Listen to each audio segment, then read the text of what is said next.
So, ayan nga guys, nag-Dairot tayo dito. So, tutorial tayo ngayon yung build ni Dairot. So, ayan nga guys, yung ano lang guys, yung natural skin lang yung pinili natin. So, Dairot lang tayo dyan guys. Tapos, Mia yung kalaban natin guys. So, start na natin yan.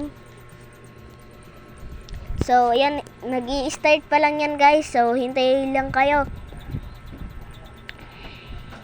So, and guys, start pa lang yan guys kasi nag-i-improve pa. So, ayan guys, unahin nyo yan dyan guys, mobility. So, kuha lang kayo ng madaming gold dyan, yung 10,000 gold.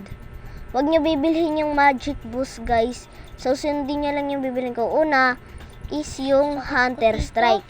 Tapos, next naman, Blade of the Hephaestus. At saka Blade of Despair. Tapos Malefic Roar. Tapos ano pa nga yan guys, wait lang. Tapos Rose Gold Meteor at saka Sky Piercer guys. So ayan, susubukan na natin sa Mia. So let's go. Try natin yan guys. So isusulat ko yan dyan sa caption ko guys. So ayan, susubukan ko na si Mia dito. So ayan guys, 3 hit lang siya guys. 3 hit lang si Mia. So ilalagay ko yan dyan sa caption ko yung mga build na ano ko guys. So kung gusto niyo ng mga iba pang ganitong tutorial, manood lang kayo sa ano guys. Mag-follow lang kayo, subscribe and like, comment. Yan lang guys. Share niyo na rin to guys ha. So mapapanood niyo rin to sa YouTube, Facebook, TikTok. Yun lang guys.